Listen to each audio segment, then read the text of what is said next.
Dr. Sarah Chen had excavated hundreds of archaeological sites across 3 continents, but nothing had prepared her for what lay beneath the permafrost of northern Siberia. The body shouldn't have existed.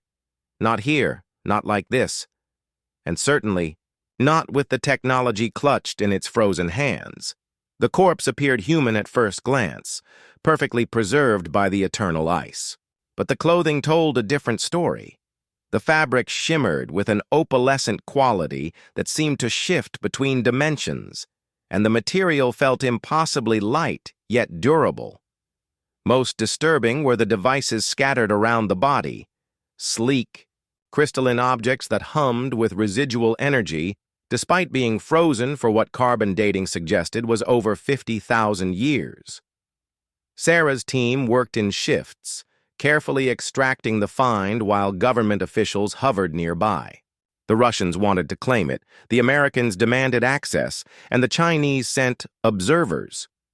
But Sarah had been first on the scene, and she intended to unlock its secrets.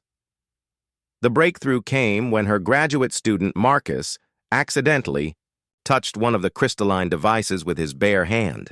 The object flared to life, projecting holographic symbols that hung in the air like frozen fire. The symbols shifted and morphed until they resolved into something recognizable, mathematical equations that made Einstein look like a child's drawing. "Professor," Marcus whispered, his face pale. "These equations, they're describing temporal mechanics, but the mathematics are centuries ahead of anything we understand." Sarah studied the projections, her mind racing. The body's clothing contained fibers that shouldn't exist, woven with materials that wouldn't be discovered for decades. The dental work showed techniques that surpassed current medical knowledge, and now, mathematical proof of time travel technology. But it was the corpse's final message that chilled her to the bone.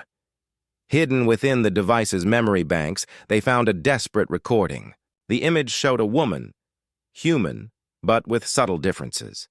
Her eyes held flecks of silver, and her bone structure suggested generations of genetic optimization. She spoke in perfect English, though her accent carried inflections from no earthly region. "My name is Elena Vasquez, temporal agent of the Human Collective, year 2847. If you're receiving this message, then our worst fears have been realized. I am stranded in your time period, and the timeline has been compromised." The recording flickered, showing Elena in what appeared to be a sophisticated laboratory. "We discovered that humanity's greatest enemy isn't alien invasion or cosmic disaster, it's temporal warfare. Beings from outside our dimension have been manipulating human history, creating paradoxes to weaken our species before we achieve temporal mastery." Sarah's blood ran cold as Elena continued. "They've been subtle. A plague here, a war there, key inventors dying before their time. But we learned to fight back. Humanity's greatest strength isn't our technology or our weapons. It's our ability to adapt, to survive, to turn our enemies' tactics against them." The image showed Elena activating complex machinery. "We've been sending agents throughout history, not to change events, but to plant seeds. Hidden technologies, encrypted knowledge, genetic markers that will activate when humanity is ready. We call it the Phoenix Protocol." But something went wrong with my mission. "The temporal disruptors, they found me. I'm dying, stranded in your ice age, but I've completed my objective. The seeds are planted." Elena's form began to fade as the recording degraded. "To whoever finds this, you are the descendants we've been protecting. The technologies in this device will help you understand what's coming. The enemy reveals themselves in 2094, during the first successful time travel experiment. Be ready." The recording ended with Elena's final words. "Remember, humanity doesn't just survive the future, we master it." Sarah stared at the holographic display as it powered down. Around the excavation site, she noticed things she'd previously dismissed. The permafrost showed signs of artificial preservation. The ice formations created a perfect storage environment. Even the location, remote enough to remain hidden, but accessible to future archaeology. "Professor," Marcus said quietly, "I've been analyzing the genetic material. The corpse shares 99.7% DNA similarity with modern humans, but there are modifications. Enhanced neural pathways, improved cellular regeneration, resistance to temporal displacement syndrome." Temporal displacement syndrome? It's in the device's medical files. Apparently, time travel causes severe physiological stress on unmodified humans.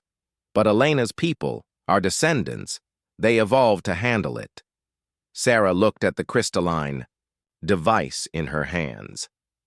Information flooded through her mind as she interfaced with it. Star charts showing humanity's spread across galaxies, temporal mathematics that made relativity seem simple, and most importantly, a countdown timer. 43. Years until first contact with the temporal disruptors. She made her decision. The other governments could fight over the body, but the device and its knowledge would remain hidden. Humanity needed time to prepare, to grow into the species that Elena represented. The Phoenix Protocol had given them the tools. Now they needed the wisdom to use them. As Sarah carefully sealed the device in a specially designed case, she felt the weight of future generations on her shoulders.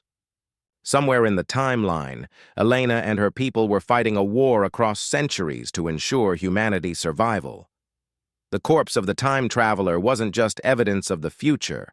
It was proof that no matter how dark the timeline became, humanity would find a way to fight back. They always did. The ice had preserved more than just Elena's body. It had preserved hope itself, frozen in time until the moment when her descendants would need it most. And that moment, Sarah realized, as she looked at the countdown timer, was approaching fast.